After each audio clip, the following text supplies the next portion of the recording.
And coming back to discipline అండి. ఆ డిసిప్లిన్‌లో ఇప్పుడు మీరు కంప్లీట్‌గా వాళ్ళకి ప్లాన్ ఇచ్చారు. వాళ్ళ సాలరీ చెప్పారు.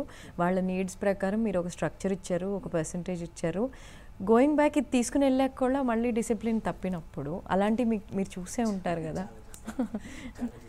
మోస్ట్ ఫ్రీక్వెంట్‌గా కూడా ఇది బ్రేక్ అవుతూ ఉంటుందండి. ఇన్వెస్ట్ చేసేప్పుడు నాకు అవసరం లేదు 10 సంవత్సరాలు, 5 సంవత్సరాలు, 20 సంవత్సరాలు అంటారు.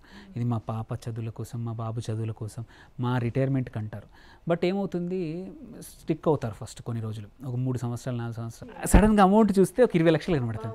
అరే 20 లక్షలు ఉన్నాయి, ఒక ప్లాట్ కొంటాను.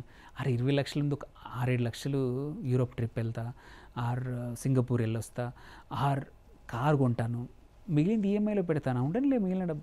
సో ఈ టెంప్టేషన్స్ అనేది మాత్రం ఇట్స్ లైక్ ఆల్వేస్ దేర్. మనం ఒక హైవే మీద పోతా ఉంటే ప్రతి చుట్టూతా హోటల్స్ ఉంటే ఎక్కడో ఒక దగ్గర ఆపేయాలనిపిస్తూ ఉంటుంది, ఆపి తినాలనిపిస్తుంటుంది. నీకు తినకుండా అంటే temptations are always there. So కొద్దిమంది మాత్రం స్టిక్ అవుతారు. బట్ ఈ టెంప్టేషన్స్ని కూడా కంట్రోల్ అప్పుడప్పుడు తప్పదు. హ్యూమన్ నేచర్ ఈజ్ ఏమంటే అన్నీ కంట్రోల్ చేసుకోలేము.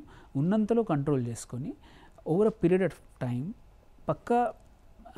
బట్ ఐ సీ ఎవరైతే ఫస్ట్ నా సర్వీసెస్ తీసుకోవడానికి వచ్చారంటే more or less they have acknowledge ఏంటంటే ఎస్ నాకు అవసరం ఉంది, నాకు ఒక ప్లాన్ అవసరం ఉంది, అప్పుడే నేను పెరుగుతాను, అప్పుడే నేను అనుకున్న వెల్త్ క్రియేట్ చేయగలుగుతాను. పద్ధతి లేకుండా ర్యాండమ్గా చేస్తే నేను అనుకున్న గోల్ అచీవ్ చేయడానికి చాలా సంవత్సరాలు పట్టొచ్చు. బట్ ఒక ప్లాన్ ఉంటే మేబీ ఇన్స్టెడ్ ఆఫ్ 10 years 5-6 yearsలో అచీవ్ చేయొచ్చు అనుకునే వాళ్ళు. సో ఫస్ట్ థింగ్ ఆ mind set acceptance that I need help అనేది చాలామందికి రాదు. నేను ఖర్చు పెడుతున్నాను అనేది కూడా రియలైజ్ కారు చాలామంది. మీరు స్టార్టింగ్లో చెప్పినట్టు వస్తూ ఉంది, నేను ఖర్చు పెడతా ఉన్నాను అంటారు, కానీ సడన్గా చూసుకుంటే వెనకాల ఏముండదు.